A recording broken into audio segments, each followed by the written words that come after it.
Exercise 1.2 का प्रश्न संख्या 2। क्या सभी धनात्मक पूर्णांकों के वर्गमूल अपरिमेय होते हैं?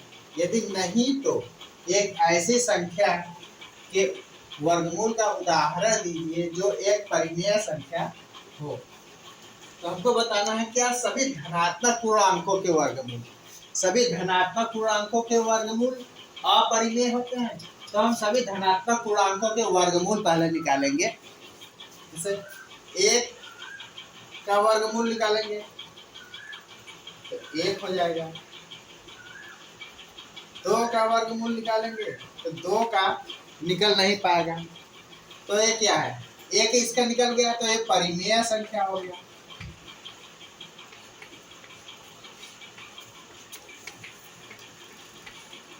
इसका नहीं निकल पाएगा तो ये अपरिमेय संख्या।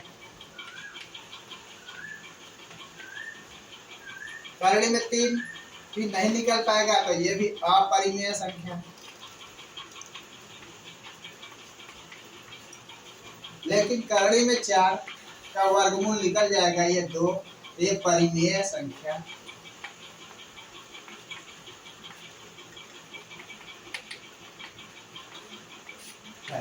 तो हम देख रहे हैं यहाँ पर कि सभी पूर्णांकों का वर्गमूल नहीं निकल पा रहे, यानी कि इसमें कुछ परिमेय संख्या भी आ रहे हैं, कुछ अपरिमेय भी संख्या आ रहे हैं। इसका मतलब कि ये जो कह रहा है ये कथन असत्य कह रहा है। कह रहा है कि सभी धनात्मक पूर्णांकों के वर्गमूल अपरिमेय होते हैं, तो सभी अपरिमेय नहीं होते। हम देख रहे हैं कि यहाँ कुछ परिमेय भी है, जैसे यहाँ पर परिमेय है, यहाँ पर भी परिमेय है, और हम संख्या आगे निकालेंगे तो बहुत सारे अपरिमेय और परिमेय दोनों प्रकार से आएंगे। तो इसका मतलब यह हुआ कि यह कथन असत्य है।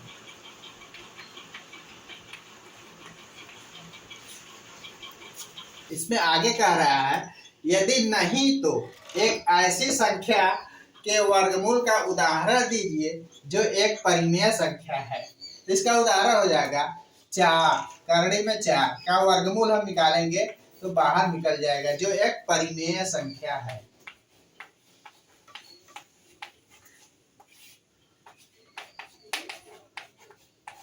जो 4 है यह एक प्रकार से करणी में 4 जो है यह एक परिमेय संख्या है, यानी कि यह जो कथन कह रहा है असत्य कह रहा है, असत्य कह रहा है। प्रश्न संख्या 3 है, दिखाइए कि संख्या रेखा पर करणी में 5 को किस प्रकार निरूपित किया जा सकता है। संख्या रेखा पर करणी में 5 को किस तरीके से निरूपित करते हैं, हम इसको देखेंगे। तो सबसे पहले हम एक संख्या रेखा खींचते हैं। यहाँ पर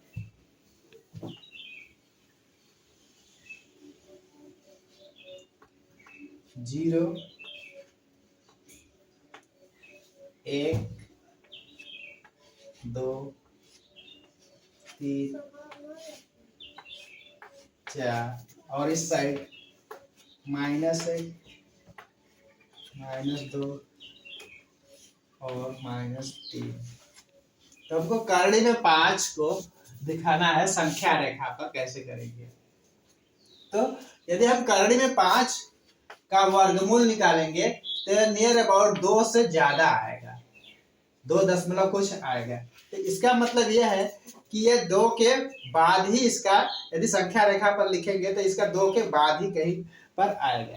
इसको हम कैसे निरूपित करते हैं, पहले 2 के बाद आएगा तो 2 से हम 90 डिग्री का एंगल बनाते हैं, 90 अंश का, 90 अंश का एंगल बनाएंगे यहाँ से, और ऊपर 1 सेंटीमीटर तक खींचेंगे, सिर्फ 1 सेंटीमीटर तक खींचेंगे।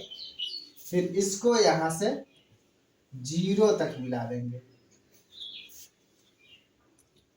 तो वास्तव में यही करणी में 5 की डिस्टेंस है।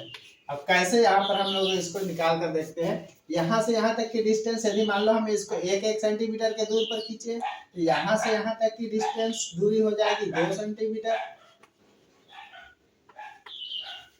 तो हम इसको कर्ण कोण की दूरी निकालेंगे। कैसे निकालेंगे, पाइथागोरस प्रमेय से। तो होता है कर्ण स्क्वायर बराबर लंब का स्क्वायर प्लस आधार का स्क्वायर, लंब का स्क्वायर दिया है 1, यहाँ पर हो जाएगा 1 का स्क्वायर प्लस आधार यहाँ से यहाँ तक की 2 है, 2 का स्क्वायर, 1 का स्क्वायर तो 1 होगा और 2 का करेंगे तो 4 हो जाएगा, तो 4 1 5, तो कर्ण बराबर हो जाएगा यहाँ पर, जब स्क्वायर यहाँ से हटेगा तो करड़ी में 5, यानी कि यहाँ से यहाँ तक की दूरी करड़ी में 5 होगी। अब क्या करेंगे, हम प्रकार लेकर के यहाँ से यहाँ तक की दूरी को बढ़ाएंगे और इसको ऐसे बढ़ाएंगे, ऐसे बढ़ाते हुए आएंगे, यहाँ पर जिस पर काटेगा यहाँ पर वही इसका एक्चुअल दूरी हो जाएगा, संख्या रेखा पर यही निरूपित हो जाएगा, यहीं पर इसका करड़ी में 5 यहाँ से यहाँ तक की दूरी होगी।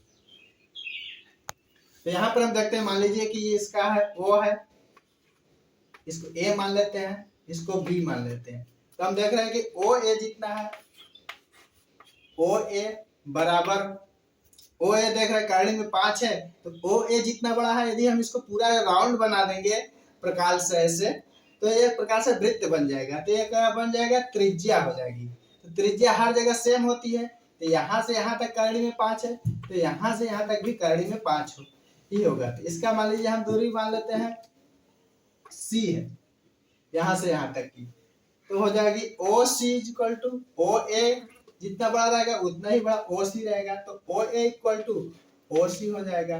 OA यहाँ दिया हुआ करड़ी में 5, यानी OC भी हो जाएगा करड़ी में 5, यानी कि ये दूरी यहाँ से यहाँ तक करड़ी में 5 होगी। तो हम संख्या रेखा पर करड़ी में 5 को यहाँ पर निरूपित करते हैं।